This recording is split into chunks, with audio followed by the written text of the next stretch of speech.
Father, in Jesus' name. Kitaffe mu linnya erya Yesu. Lord, we say we love you. Mukama tugamba nti tukwagala nnyo. Say to Jesus, Gamba Yesu, I love you. nkwagala nnyo. I want to be your friend. Njagala kubeera mukwano gwo. And I'm asking you to be my friend. Era nkusaba obeere mukwano gwange. In Jesus we pray. Mu linnya erya Yesu tusabye. A simple topic today. Omutwe gwaffe omwangu olwaleero. Take heart. Guma omwoyo. It is well with you. Kiri bulungi gy'oli. Give it up to neighbor. Muliraanwa omukubeko mu bugalo. Tell him, take heart. Omugambe neighbor guma omwoyo. It is well with you. Kiri bulungi gy'oli. One thing I'm about to tell you. Kintu kimu kye nnaatera okubabuulira. In this world, Mu nsi muno there are no problems. temuli bizibu.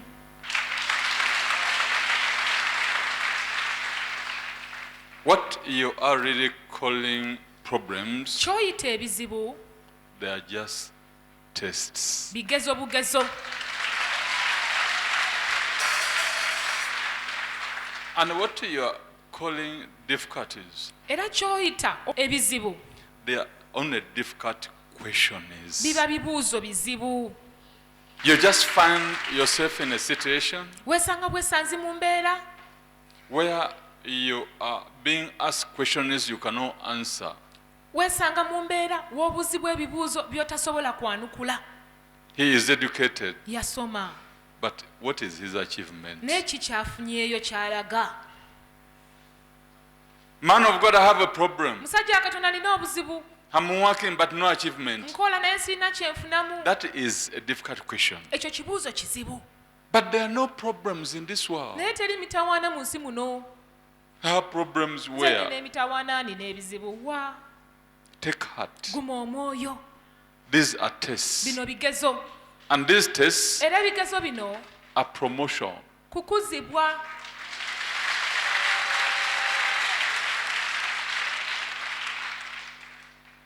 You know, God created you and me. Omanyi Katonda yakutonda gwe nange. Listen to what he said. Wuliriza kye yagamba. Genesis 1, Olubereberye essuula esooka 26.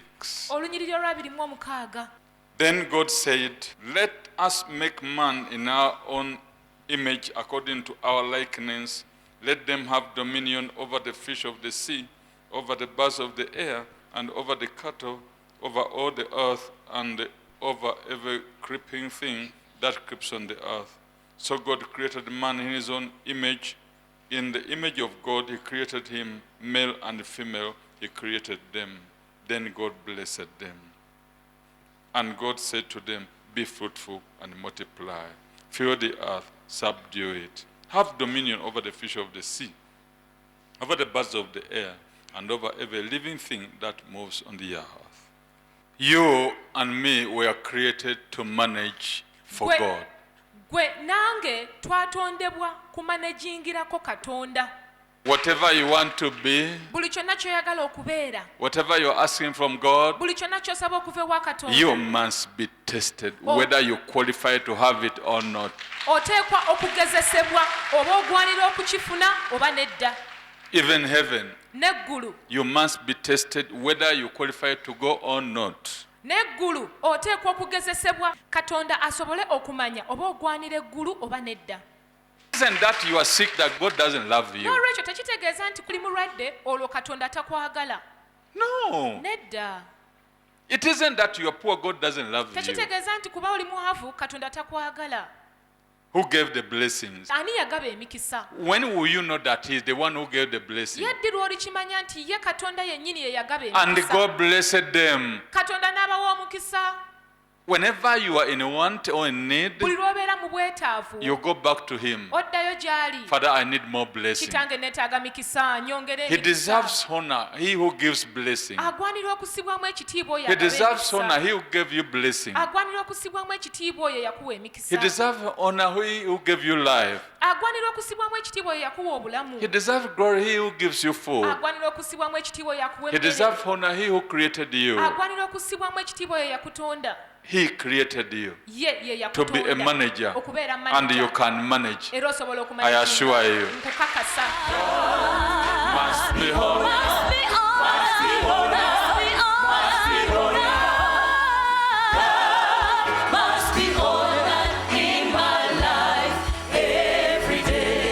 Until when your leg is sick Okutuuka okugulu kwo lwe kulwala is when you know the value. lw'omanya omuwendo gw'okugulu kwo. My God, my Mwana leg. wange okugulu kwange.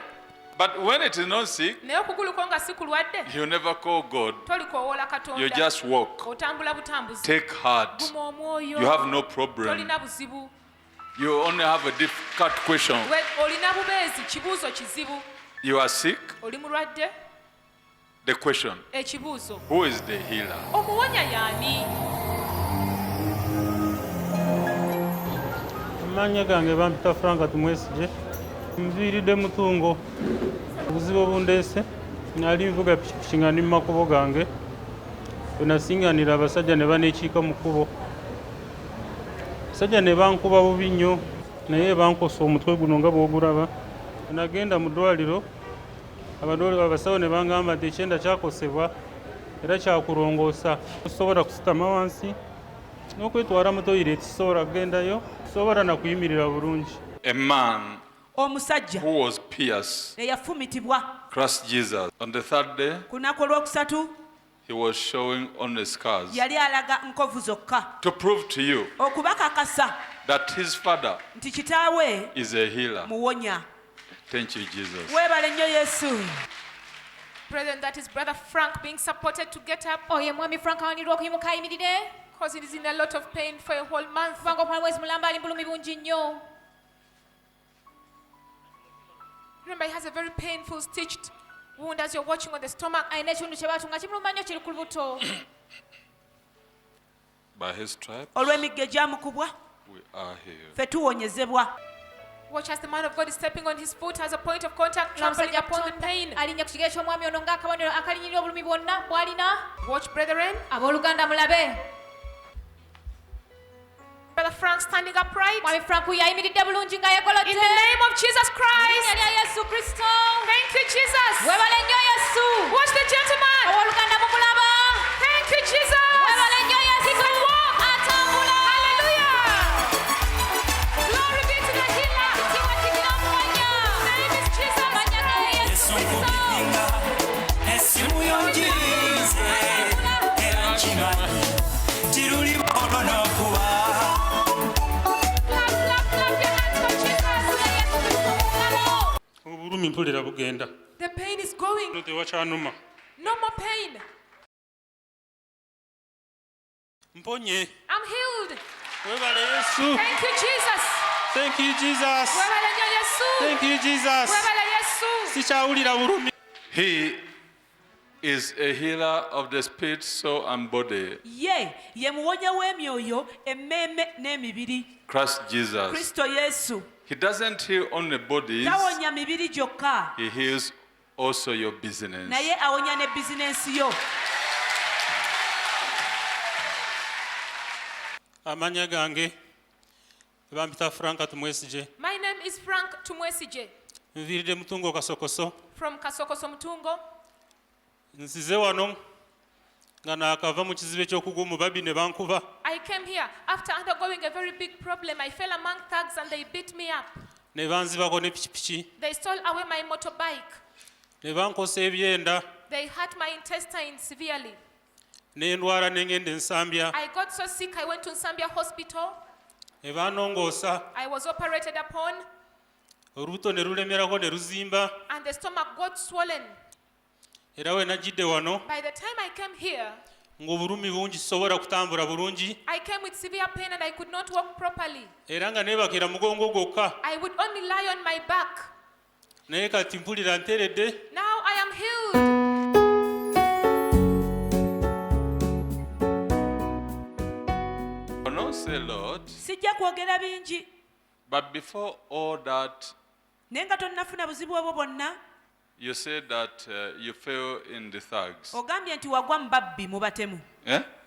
Ese- Yes, sir. Remember the shop issue? jjukira ensonga z'edduuka So this, your issue is not just robbery. kati eno ensonga yo si bubbi It was clear death. kwali kufa ddala They okulambuluddwa just wanted to clear you off. baali baagala kukutta kukuggyawo Don't say, oh, because of border. No. toga nti olwa booda bambizibako booda yange nedda ensonga z'edduuka nzitegeerako omusajja wa katonda zoyogerako Man of God, what you have said is true. I know about the shop issues. kubanga natandikawo kampani I started up a company. nga ndiddiira I was a dealer. tutunda mataka ne poloti We are brokers. We sell land. naye twatuusa ekiseera But time came. renti netusumbuwamu Rent disturbed us so much. landlord n'agamba tufulume tugalewo The landlord told us to go out of the shop and we close. yali ofiisi It was an office. era n'atugobamu bubi nnyo He chased us out of the office in a very bad way. era nali maze ebbanga lya myezi 3 nga sigendayo I had taken a period of 3 months when I'm not going there. kwe kugwa mu babbi abo ne bankuba That is when I fell among thugs and they beat me. Do you know the place called Naruvule? ekifo ekiyitibwa naluvule okimanyi Of kyoyogedde Naluvule. kituufu Man of God, what you have said is true. kubanga waliyo omusajja yatusindikayo Because in Eh, that place Naluvule. in Naluvule, there is a Nga man who ayagalayo sent me poloti. there. He wanted a plot of land. ne tugenda ne tulambula We went, inspected the land, naye omukazi yali agenda okugulayo but the woman who was going to buy that plot of land, tebakwatagana bulungi they didn't have a one accord. n'asigala ng'atukubira amasimu n'agamba muli bayaaye kiki She kept Naye on calling us saying, "Are kale you byakomaawo vagabonds? What is going on?" So that's how it ended in such a funny way. But it did not stop there tebyakomaawo ssebo because the tall man stole them. kubanga omusajja ono omuwanvu yababba And the case is there. era omusango gyeguli So you are now free. kati oli wa ddembe ssebo The Lord has set you free. mukama akusumuludde n'akufuula wa ddembe Jesus Christ, who healed all manner of sickness and disease 2,000 years ago, as mentioned in Matthew chapter 10 verse 1, is still doing the same by the hand of his servant, Prophet Samuel Kakande. Be blessed with this testimony session. amanya gange nze twesimire betas My name is Josimire nga nviiridde namulanda from Namulanda, ku Entebbe Road. Entebbe Road. Ono gwenyimiridde naye Standing here with me ye Franka Tumwesije, is Frank Tumwesije, braza wange. my brother.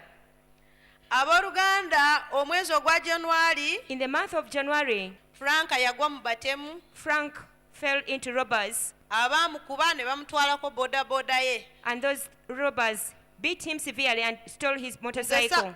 Ne nkubira mukazi we I called his wife nga njagala kumanya bwe yaasuze, and I wanted to know how he spent the night. n'aŋŋamba embeera mbi bamutadde ne ku She oxygeni. told me that his condition was worse. He was put on oxygen support. Abooluganda embeera bwe yeeyongera okubeera embi, When his condition worsened, najja n'ekifaananyi kya Franka I came with a photograph of Frank ng'ali ku oxygeni. showing that he's on oxygen support. Kiikino ekifaananyi kya Franka ng'ali bubi. This is the photograph of Frank admitted in hospital in critical condition. Ne nzija n'ekifaananyi kino, So I came with his photograph, omusajja wa Katonda n'ansabira nakyo. and the man of God prayed for me with it. No healer like Jesus Christ. terimwonya alinga yesu kristo Let's see what happened after this prayer. katulabe ekyabaawo ng'omukyalo n'amaze okufuna essaala eno. Omusajja wa Katonda we yamala okunsabira n'ampa amazzi ag'omukisa. After man of God praying for me, he gave me holy water. Ku Mande ne ngatwalira omulwadde. And on Monday, I took it for the patient. Era ne mugamba abeere ng'anywako nga gwe bamusiimuulako. And I told him to keep drinking some, and some should be smeared on his body. Batusiibula ku Sande, We were discharged on Sunday. ku ku lwokuna ne muleeta And on wano Thursday, I brought him here. ng'ali bubi nnyo He was in a critical condition. era wuno asobola okweyogera embeera gye yajjiramu. He can tell the situation in which he came. Amanya gange bampita Tumwesigye Frank. My name is Tumwesigye Frank Viiridde Kasokoso. from Kasokoso. Najja wano nga ndi mu bulumi I came here in severe pain ng'amaze okufuna ekizibu ekyababa okunteega mu kubo. after getting a problem. Thugs waylaid me. Bankuba nga ndi ku pikipiki They beat me up while I was on my motorcycle. era bankuba guno omutwe ne bankubawo ennyondo They hit me with a hammer here on the head, wano wennyininyini on this very spot. ne bankuba n'ebitti wano mu mbiriizi And they used sticks to beat me on the rib sides. ekyanviirako okwonooneka ekyenda kye bayita appendix. What caused damage to my appendix? Ne ngenda mu ddwaliro And I went to hospital. abasawo bagenda okkizuula ng'ekyenda kyayonooneka. And when the doctors examined me, they found that I got damage to my intestine. Nagenda ensambya mu ddwaliro ne bandongoosa. So I went to Sambia Hospital and I underwent an operation. Ebyo byonna byatwala bbanga lya mwezi mulamba And all this took a period of 1 month. nga ndi mu bulumi nnyo nga bw'olaba ku kifaananyi awo nga ndi mu ddwaliro. I was so sick, in such a critical condition like you see on this photograph. No ebbaluwa ekakasa nti nali mu ddwaliro ensambya This is the medical report to confirm that I was in Sambia Hospital. era namala ennaku 10. And I was admitted for 10 days. Ekiri ku bbaluwa amannya tegakwatagana Although on the medical report the names do not match, naye eyanzijanjaba yali muganda wange. but the one who took me to hospital and I was my caretaker, Kyemba nkozesa amannya go mu ddwaliro that is why I used these names in kubanga nali hospital, ku medical card ye. because I was using his medical card. Bamuyita Mugisha Freeman Henry naye nze bampita Tumwesigye Frank. His name is Mugisha Free Emmanuel, but my name is Tumwesigye Frank. On the screens before you is a medical report from St. Francis Hospital in Zambia. Ku ntimbe zammwe ebbaluwa y'eddwaliro okuva mu ddwaliro ery'ensambya. And as our brothers explained, Muganda waffe atunnyonnyodde. and this is where our brother was taken Eno mu ddwaliro muganda waffe gye yatwalibwa after having been assaulted, oluvannyuma lw'okukubibwa abatemu. as the clinical details state. Era nga wano bwe kiwandiikiddwa. He's a 45-year-old border cyclist Kyono omwami wa myaka 45 avuga bodaboda. who presented with abdominal pain Azze mu ddwaliro ng'agamba olubuto lumuluma. that started in the epigastrium Lwatandikira kumulumira mu kitundu kino ekya waggulu. and became generalized. Era obulumi ne busaasaana mu lubuto lwonna. It was also associated with failure to pass stool Era mu kaseera ako nga takyasobola kufuluma mu mangi kweyamba. and flatus, which is excessive gas that was being passed out. Era nga afulumya omukka mungi. So on examination, Abasawo mu the kumwekebejja. doctors found that he had a grossly distended abdomen Abasawo bakizuula nti olubuto lwe luzimbye nnyo. with mild movements, and there was generalized tenderness and gaseousness. Lwonna nga lumuluma era nga lujjudde omukka. So the doctors also carried out lab investigations, Abasawo baamukebera ne mu ngeri ya laabu. and they also carried out abdominal and chest x-rays. Era ne bakuba ebifaananyi eby'olubuto n'ekifuba. Now with this, they found that he had pneumoperitoneum, which is gas in the abdominal cavity. Na kino baazuula nti mulimu omukka mungi nnyo ogukuŋŋaanidde mu lubuto. Now this often signifies that there was rupture of the gut. Era kino nga kitegeereza ddala nti ebyenda byayulika. So the doctors with this carried out a laparotomy, which is an open operation of the abdomen, Na kino abasawo baamulongoosa ne basala olubuto. and they also carried out appendicectomy. Ekyenda ne bakisalako. Abooluganda Brethren, yagala mbalage ekiwundu bwe kyali n'essaawa zino bwe kifaanana. I want to show you the present state of my abdomen, and then you can compare that with the wound that I had before. Mu luvannyuma lwa wiikisi 2 In just a period of 2 weeks. Watch on the screen of your television, brethren, katunde ku ntimbe zaffe abooluganda and see the wonder-working power of God. tubamanyi ga katonda ageewunyisa That after prayers by man of God, Prophet Samuel Kakande, nti owooluganda ono nga maze okusabirwa nabbi Samuel Kakande look at the state of his abdomen. mulabe kati olubuto lwe bwe The lufaanana operation site is completely healed. awalongoosebwa waawonyezebwa ddala Compare this to the previous picture, bw'ogeraganya n'ekifaananyi ekyasooka where the abdomen was so distended and you can see that the stitches were still in. olubuto nga lutungiddwa ne mulaba n'ewuzi zaali zikyalimu.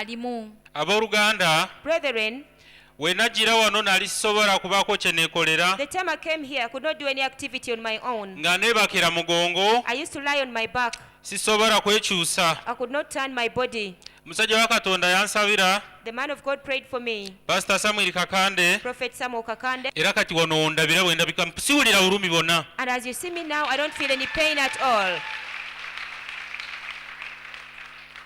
omusajja wa katonda we yali ansabira yampako obunabbo obw'enjawulo While man of God was praying for me, he gave me various prophecies. era yangamba nzijukire ensonga z'edduuka Man of God told me to remember about the shop issues. Remember the shop issue. jjukira ensonga z'edduuka era edduuka eryo y'offisi gye nali nkoleramu And that shop is the office I was working in. ate nga ne bwe bankuba we nayita wennyininyini ne ngenda we nali nkomawo ne nsingaana ababbi And on the day when I was assaulted, I actually passed that very place. And on my way back, that's when I met the thugs. ku nsonga y'edduuka Concerning the shop issue, bwe bamala okutugobamu after we were evicted from the shop, era naddayo ekiro ne nzibamu ebintu byange ebimu bimu zi computer laptop ebintuntu bwe bityo I went back to the shop stealthily at night and I stole from there my property which I had left there, among which were computers and laptops. omusajja oyo yali atupangisa yangamba ensonga zammwe ngenda zitwala ku polisi ke mubbyemu ebintu So the landlord from whom we were renting this shop said that if this is what you've done, you've decided to come and steal your property from the shop, I'm going to take the issue to police. era yali muwanvu bw'ati nga muwanvu nga musajja wa katonda bwe yagezaako He okumudiscribinga was a tall man, a little bit bent, just like man of God described him in the prophecy. omusajja wa katonda byonna bye yayogera byali bituufu What man of God said is true. kubanga ensonga ezo nzimanyiiko bulungi Because I know about the shop issues. byonna omusajja wa katonda bye yampaako obunabi byali bituufu Therefore, all the prophecies man of God gave me are true. neebaza yesu n'olwekyo okumponya I thank Jesus for healing me. ne neebaza omusajja wa katonda okunsabira And I thank man of God for praying for me. ekitiibwa n'ettendo mbiddiza yesu Glory and honor back to Jesus. kubanga kati nsobola okukola emirimu Because now I can do my work. kyali mulwadde I'm no longer sick. Let's clap for Jesus for the healing of Brother Frank.